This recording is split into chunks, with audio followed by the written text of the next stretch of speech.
Merci Gustave, merci d'être venu. Ce que je rappelais tout à l'heure, j'ai essayé de l'inviter il y a 2 ou 3 ans. Il est encore jeune public et il n'a pas pu. Et je lui dis merci de m'avoir répondu parce que c'est pas toujours facile quand on contacte les auteurs ou les comédiens. Parce qu'on n'a pas toujours droit à une réponse. Et donc lui, il m'avait aimablement dit que c'était pas possible.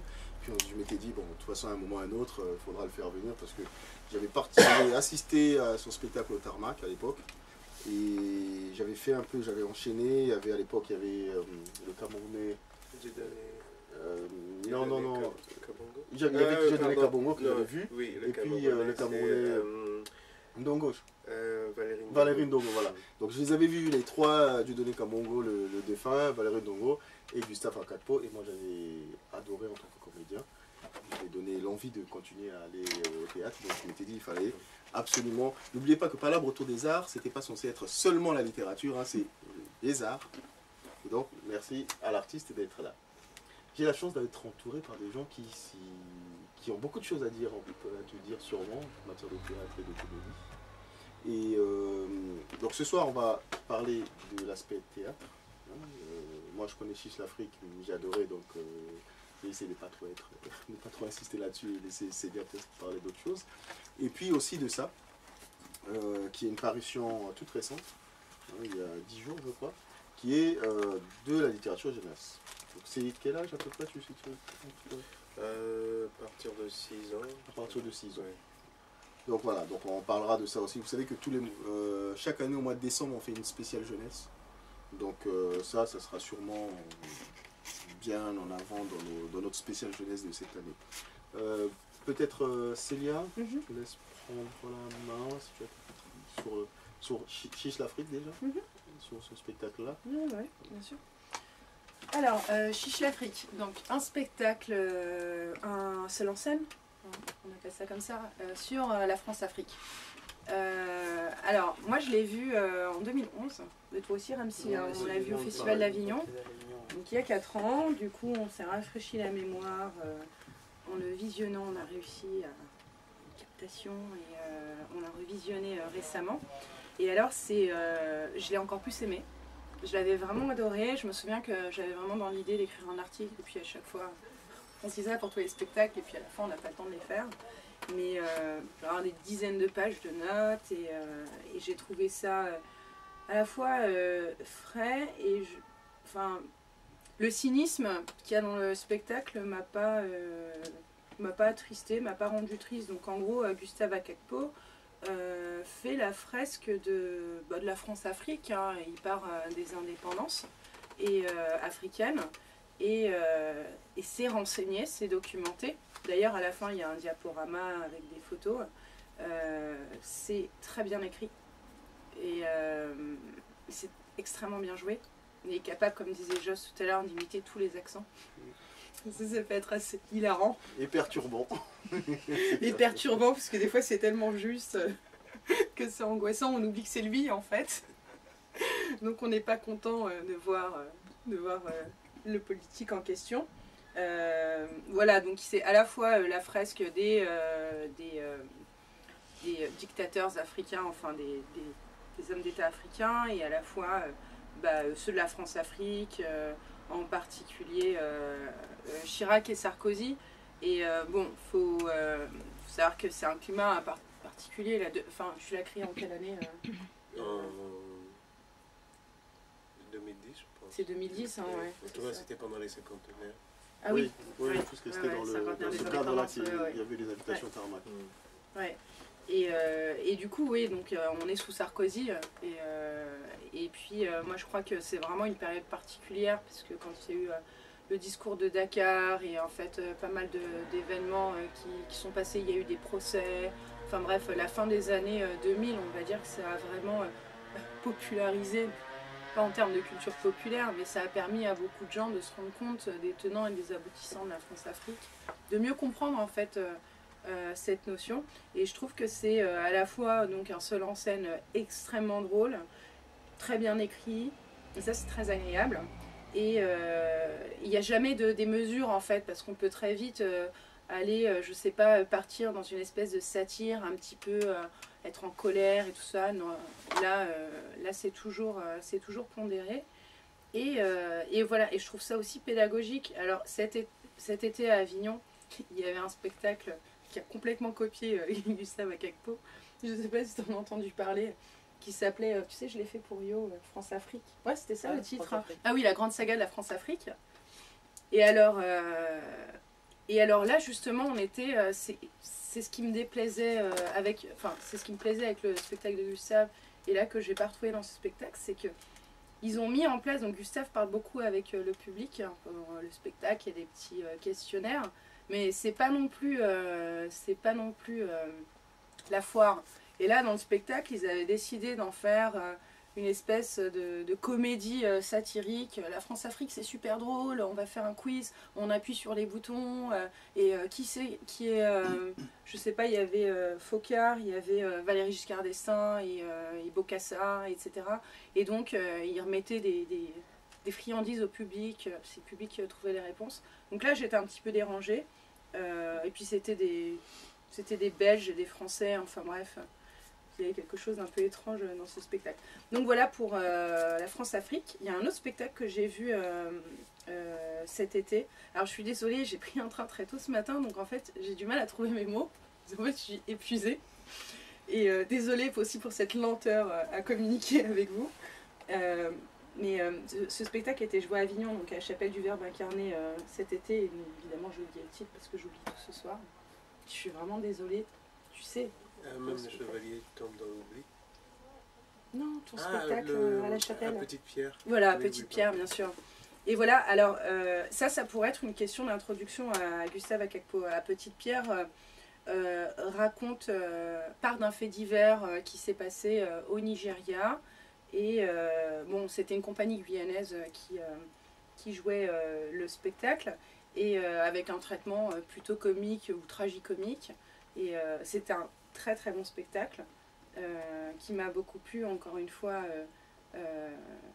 vraiment servi par le texte de Gustave. Et du coup, la première question, là on parle de faits divers, avant on parlait d'histoire contemporaine et de la France-Afrique. Et je te poserai une question assez banale et générique sur le théâtre d'utilité sociale, d'utilité publique. Et est-ce qu'il y a cette visée pédagogique malgré tout, en fait, ou informative dans ton théâtre? Est-ce que c'est quelque chose que tu recherches dans ton approche du public, dans ta communication avec le public?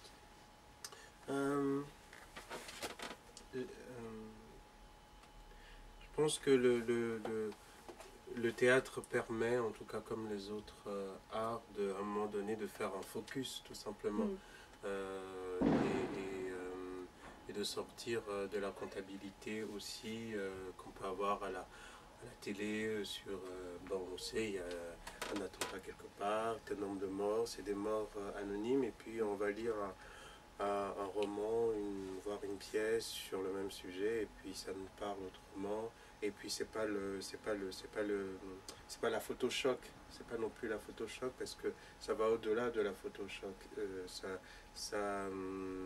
ça va creuser, ça interroge, ça n'a pas de message à donner, ça a plutôt à un moment donné se dire bon bah arrêtons-nous et puis parlons de ça. Mais et ce que moi j'aime dans le théâtre par rapport à d'autres arts aussi, c'est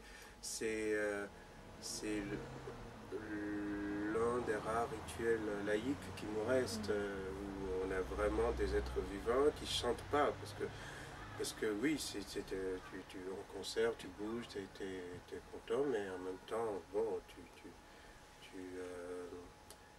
t'es pas non plus avec des gens. Enfin, il y a une mise en danger, certes, mais je pense que le théâtre,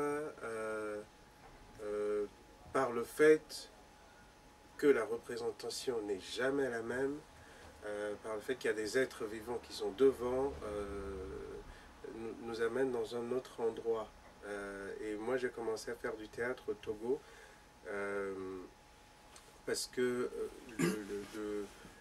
j'ai été influencé par des gens qui faisaient, comme Kossi et Fui, qui faisaient du théâtre à l'époque au Togo qu'on appelait du théâtre de contrebande, puisque c'était du théâtre sous la dictature, Et c'est Kossifi qui le dit très bien, le théâtre lui est apparu comme une capacité de dégager un formidable espace de liberté dans un mouchoir de poche. Et je pense que c'est ça, c'est-à-dire que moi, ayant vécu dans un pays où on m'a appris que où on ne peut pas parler politique, il n'y a pas de liberté d'expression et tout, dans les années 90, suite à la chute du mur de Berlin, donc on sait les révolutions,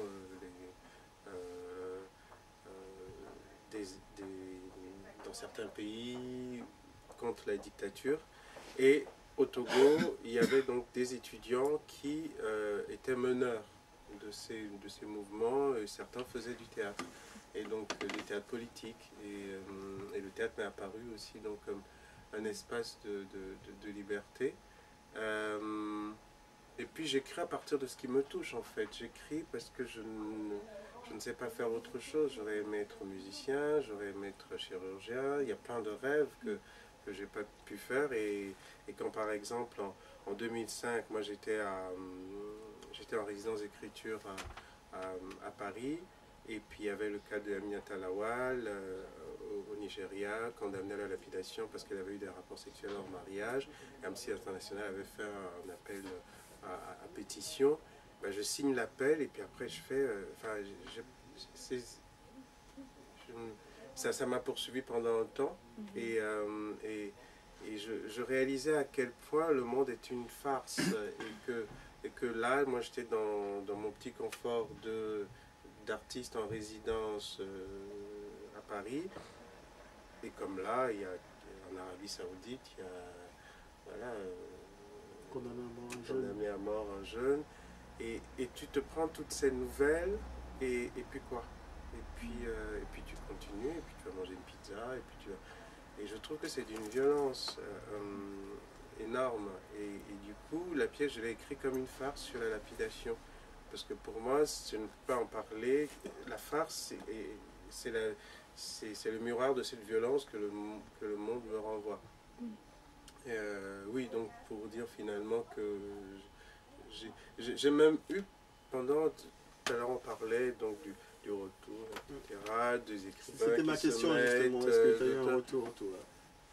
Oui, j'en ai eu des retours. T'en as eu des retours au Togo? Oui.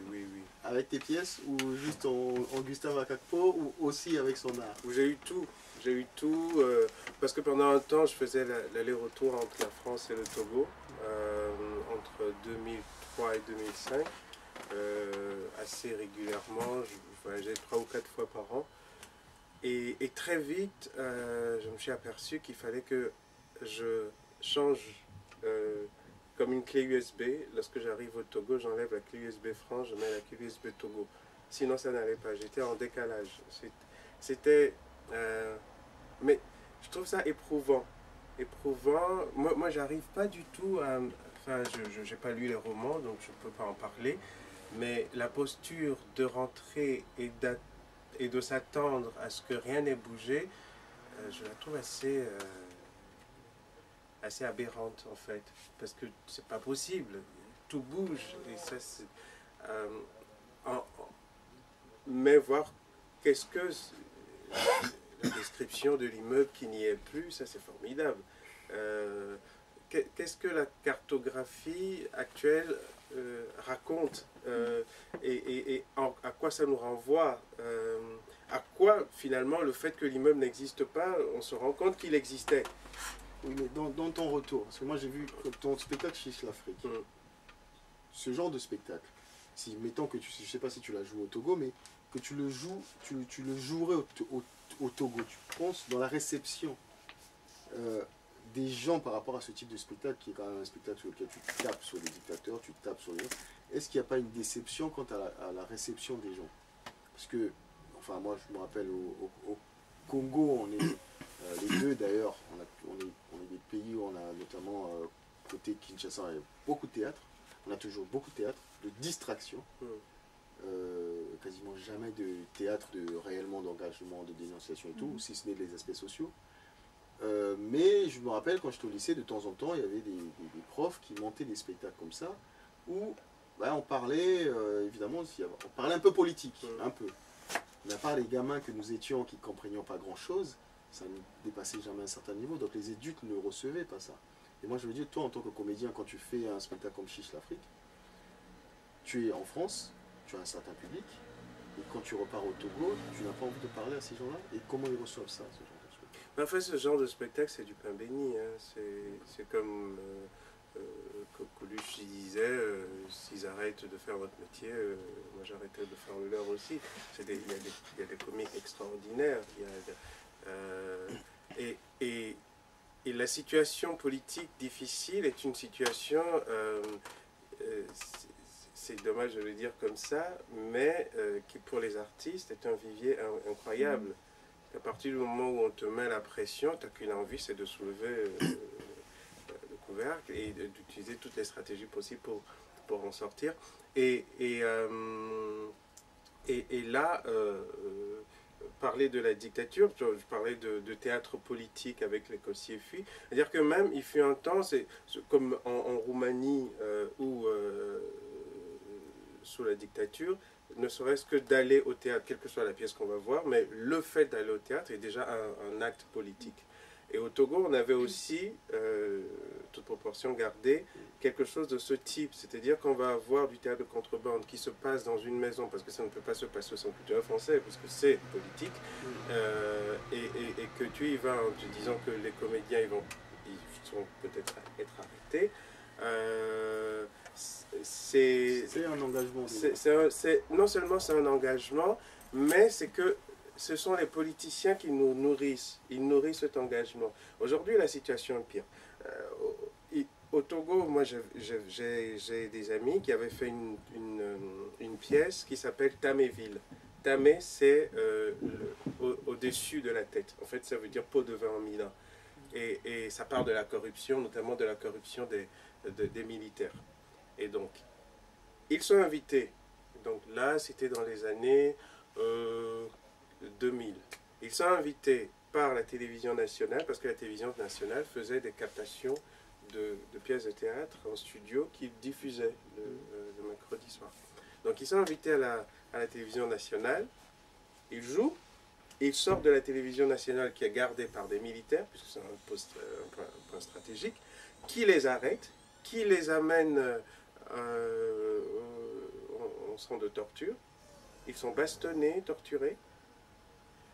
Et moi, quelques années, ou une année plus tard, un soir, je suis contrôle de militaires, je n'avais pas mes pièces d'identité sur moi, donc là, généralement, c'est compliqué et tout. Donc je me mets à parler. Bon, il reste que ça. Donc je pars, et puis qu'est-ce que tu fais dans la vie? Je fais du théâtre. Et puis on fait, s'il fait du théâtre, il faut le laisser partir. Parce que si c'est quelqu'un du théâtre, on va lui faire quelque chose, après il va écrire sur nous, comme l'autre Sougoudi, là, Sougoudi ça veut dire le nain, parce que l'autre metteur en scène il est court. Donc l'autre Sougoudi il a écrit sur nous, et ça c'est formidable, ça veut dire que le théâtre les a conscientisés quelque part.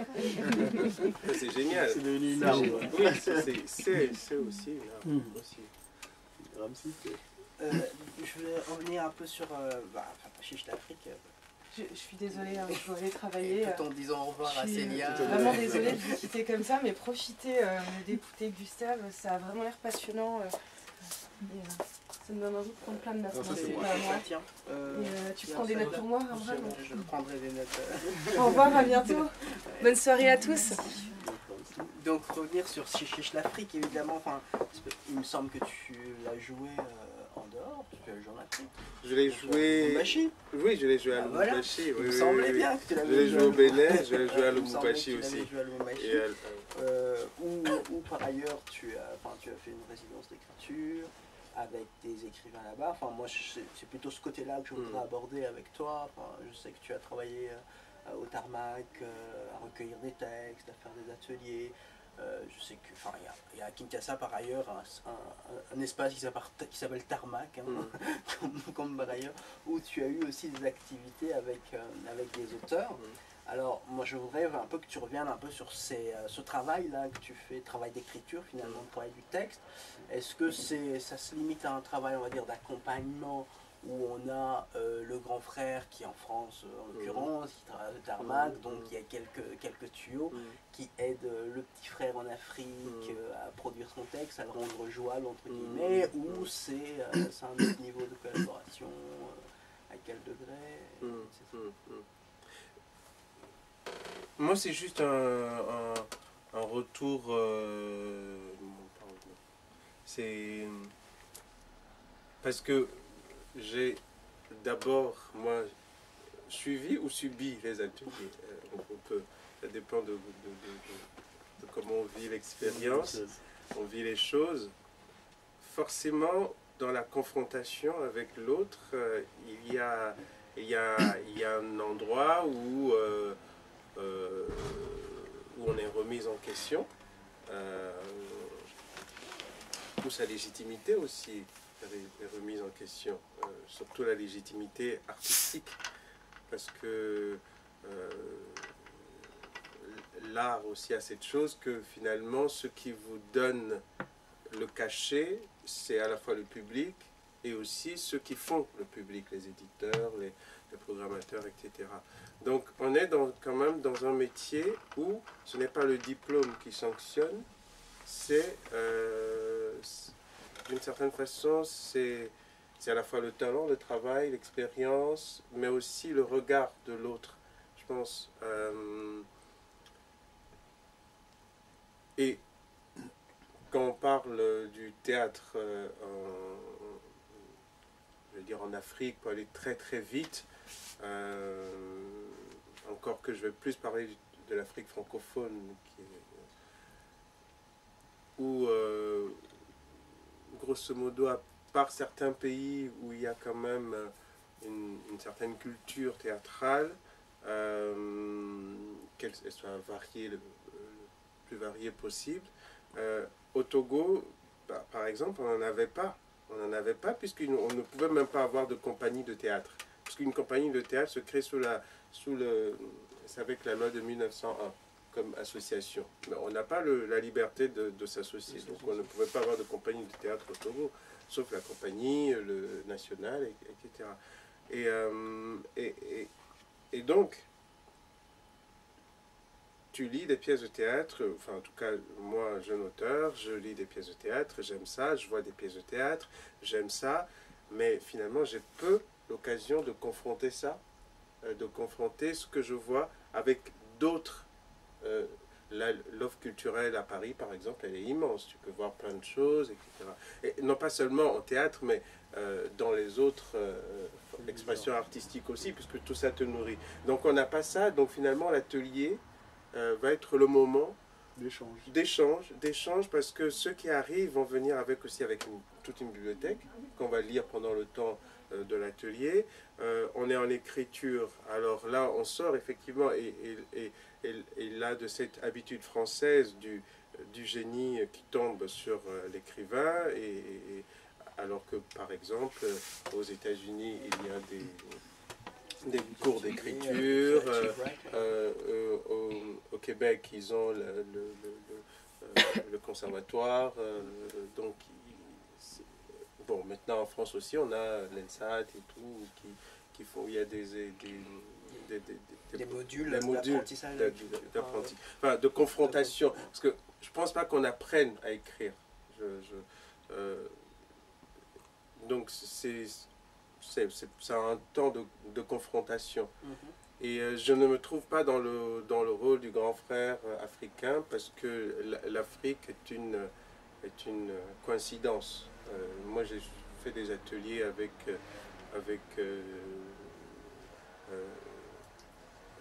plus de Français par exemple, comme moi j'apprenais, ou de Belges, mais j'avais pas vu des Belges, j'avais vu des auteurs, des collègues que j'aimais ou que j'aimais pas l'écriture, ou voilà, je dirais que c'est plus ça. Moi j'avais une question sur parce que moi j'ai eu je pense une rencontre assez traumatisante avec le théâtre africain en France. Je suis tombé dedans un peu par hasard avec quelqu'un qui était là il y a quelques mois, Émile Abosolo Mbo, qui avait fait un spectacle à l'époque Et donc j'étais allé là-bas un peu par hasard en 2009, je crois. Et ça m'a donné l'habitude d'aller, dès qu'il y avait un théâtre d'un auteur africain, enfin d'un comédien africain, j'y allais. Et j'ai eu une expérience traumatisante par rapport au public. Parce que évidemment, à chaque fois que j'arrivais, j'avais 90% du public qui était occidental blanc. Et puis quand on avait de la chance d'avoir 10% et encore. Et des spectacles comme les tiens, je me dis, tu parles à qui? Parce que évidemment, les gens qui viennent, la plupart des gens que je voyais, qui venaient au Tarmac par exemple, la France-Afrique et autres, c'est un public qui est averti par rapport à ça. En tout cas, c'était un public occidental, mais qui s'intéresse à l'ailleurs, et donc qui en général savait des choses. Il y avait très peu ou quasiment pas de public d'afro-descendants. Et donc, et la peine que j'avais en me disant, mais en tant qu'auteur, quand on est comédien, à part l'aspect comédie justement qui est de bien jouer, mais son message, il passe par qui? On s'adresse à qui? Parce que c'est un public qui, a priori, sait de quoi on parle. Et donc, j'ai l'impression d'avoir... on parle de la comédie, on parle du théâtre, mais que derrière, les personnes qui pourraient être touchées par le message ne sont pas là, ne sont pas dans le public. Bah, à Lubumbashi, il n'y avait pas de blanc. Oui, enfin, il y en avait très peu. C'est vrai. Je parle d'une expérience, c'est vrai que je parle d'une expérience. Oui, mais c'est ça aussi, c'est-à-dire que oui, le théâtre comme d'autres arts aussi, hein, ça voyage. Donc oui, j'ai vu différents publics. Il y a ce type de public, mais quand j'ai joué à Belleville, par exemple, au théâtre de Belleville, c'était aussi un autre public, majoritairement blanc, mais c'était aussi des gens qui ne connaissaient pas forcément. J'ai joué au Bénin, j'ai joué à Luxembourg, où il y avait quand même beaucoup de... parce que c'est beaucoup d'internationaux, donc il y avait... Mais je préfère ne pas poser la question par rapport à mon spectacle, parce que pour moi, en plus, ce spectacle, au début, je ne voulais pas le faire. Je ne voulais pas le faire parce que c'était les cinquantenaires des indépendances et tout le blabla autour des 50 ans, des choses à fêter. Ça m'a épuisé même avant qu'on ne commence et je me disais, moi, j'en parlerai même pas. Ça m'énerve, cette histoire. Il y a certainement des pays où il y a des choses à fêter, mais quand je vois la gabégie dans la plupart, je ne vois pas ce qu'il y a à fêter. Ils ont zigouillé ceux qui avaient, en tout cas, des idées. Et puis à force de dire que j'en parlerai pas, j'en parlais tout le temps pour dire que j'en parlerai pas. Et la directrice du Tarmac m'a dit, mais tu nous saoules avec cette histoire, pourquoi tu n'en parles pas? Pourquoi tu ne veux pas en parler? Du coup, j'ai dit, ah chiche. Et c'est comme ça.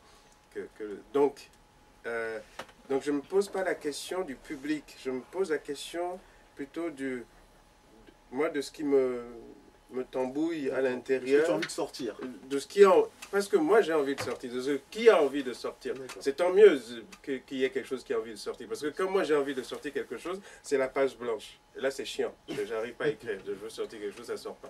Mais s'il y a une chose assez forte qui veut sortir, là c'est génial, ça fait comme une diarrhée, ça sort. Donc il y a... pour moi la question n'est pas à cet endroit.